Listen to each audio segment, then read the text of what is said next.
ಇನ್ನು ಕಾಲ್ತುಳಿತದ ಘಟನೆಯನ್ನ ನೆನೆದು DCM DK Shivakumar ಕಣ್ಣೀರನ್ನ ಹಾಕ್ತಾರೆ. ಈ ಒಂದು ವಿಚಾರಕ್ಕೆ ಸಂಬಂಧಪಟ್ಟಂತೆ ಬಿವೈ ವಿಜಯೇಂದ್ರ ಪ್ರಶ್ನೆಯನ್ನ ಮಾಡಿದ್ದಾರೆ. ಡಿಕೆ ಶಿವಕುಮಾರ್ ಕಣ್ಣೀರು ಹಾಕಿರುವ ವಿಚಾರಕ್ಕೆ ಸಂಬಂಧಪಟ್ಟಂತೆ ಡಿಕೆಶಿ ಅವರು ಇಂದು ಕಣ್ಣೀರು ಹಾಕೋ ಬದಲು 11 ಜನ ಸತ್ತ ಮೇಲೆ ಕಪ್ಪಿಗೆ ಮುತ್ತು ಕೊಟ್ಟಿದ್ದಾರೆ. ಸತ್ತಿರುವ ವಿಚಾರ ಇವರಿಗೆ ಗೊತ್ತಿರಲಿಲ್ವಾ ಅಂತ ಡಿಸಿಎಂ ಡಿಕೆ ಶಿವಕುಮಾರ್ಗೆ ಬಿವೈ ವಿಜಯೇಂದ್ರ ಪ್ರಶ್ನೆಯನ್ನ ಮಾಡಿದ್ದಾರೆ.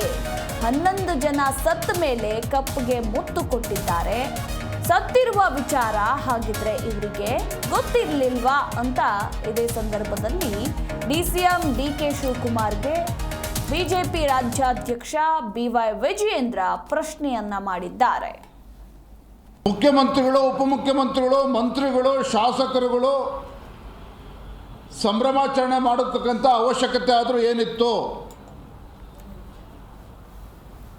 ಯಾಕೆ ಅದನ್ನು ಅವಾಯ್ಡ್ ಮಾಡೋದಕ್ಕೆ ಸಾಧ್ಯ ಆಗಲಿಲ್ಲ?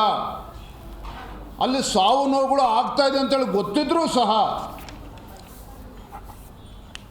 ಇಷ್ಟೊಂದು ಅಮಾನುಷವಾಗಿತ್ತು ರಾಜ್ಯ ಸರ್ಕಾರ ತೀರ್ಮಾನ ತೆಗೆದುಕೊಂಡು ಸಾವು ನೋವು ಆಗ್ತಾ ಇದೆ ಅಂತೇಳಿ ಮಾಹಿತಿ ಗೊತ್ತಿದ್ರೂ ಸಹ ವಿಧಾನಸೌಧದ ಮುಂದೆ ಯಾಕೆ ಸಂಭ್ರಮಾಚರಣೆಯನ್ನು ಮುಂದುವರಿಸಿದ್ರು? ಆಗಲೇ ಸಾವಿನ ಸಂಖ್ಯೆ 5ಕ್ಕೇರಿದೆ, 6ಕ್ಕೇರಿದೆ ಅಂತೇಳಿ ದೃಶ್ಯ ಮಾಧ್ಯಮಗಳಲ್ಲಿ ಬರ್ತಾ ಇದೆ.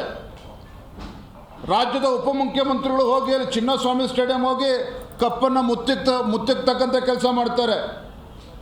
ಮತ್ತೊಂದು ಕಡೆ ವಿಧಾನಸೌಧದಲ್ಲಿ ಸೆಲ್ಫಿಗಳ ಭರಾಟೆ ಆಡಳಿತ ಪಕ್ಷದವ್ರದ್ದು.